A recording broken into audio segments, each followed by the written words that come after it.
I want every gun we have. Do it.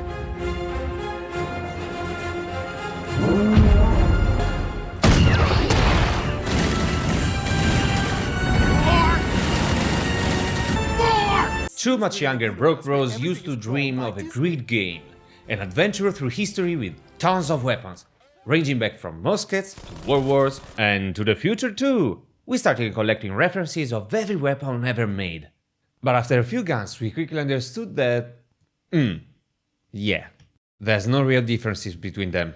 We scrapped the game as fast as we could. It was so unfocused, we ended up calling it internally the list.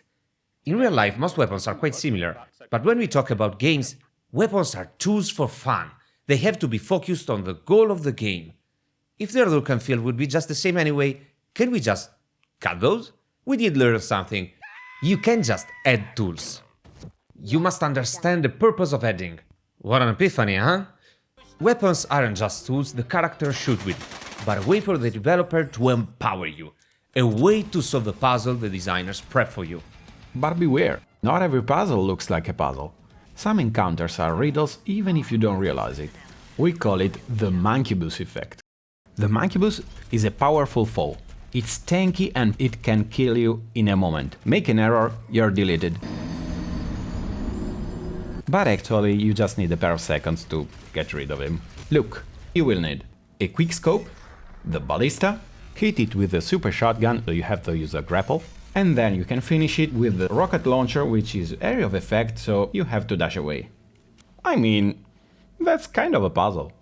Or to be more accurate, that's a piece of a puzzle. This puzzle style applies to every enemy of Doom Eternal, making it coherent and a core element of the game design. That way, different pieces can be matched, to make a more complex picture of the game. Every weapon and enemy are pieces that you have to interlock with each other, like a puzzle.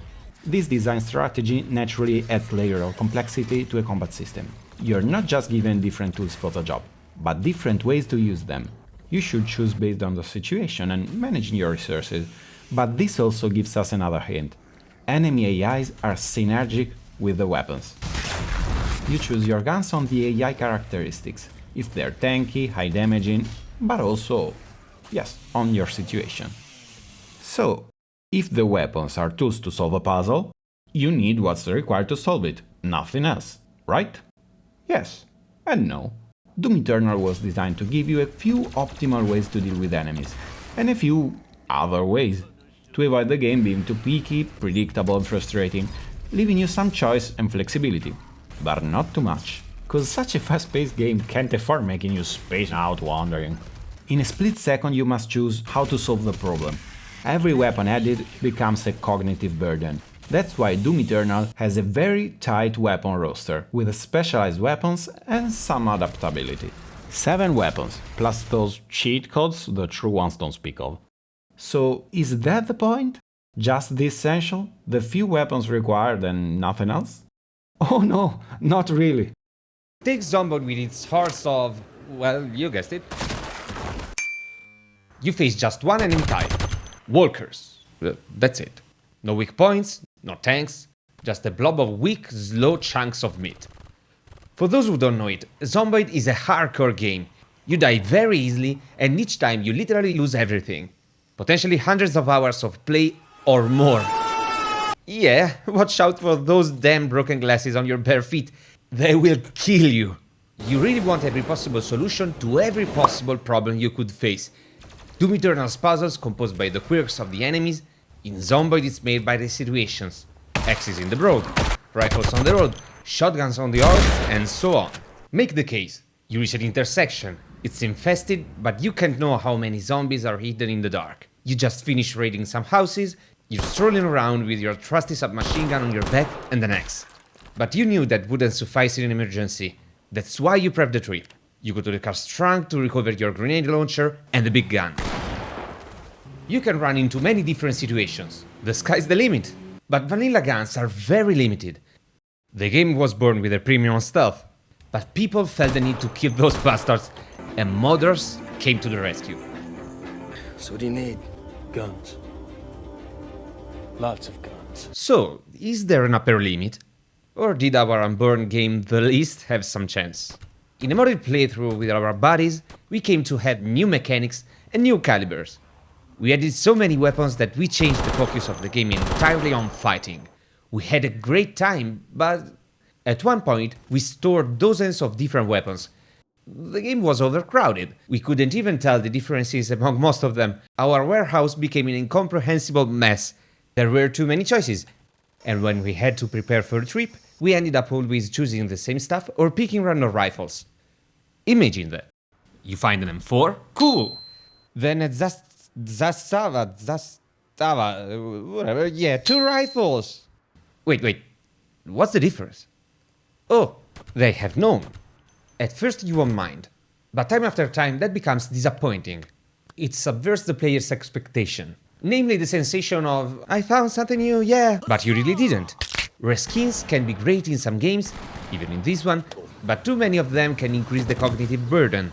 Can you recall the 7 weapons in Doom Eternal? So yes, there's definitely an upper limit. Each weapon is a tool. Every tool needs something to solve. Just shoot the person.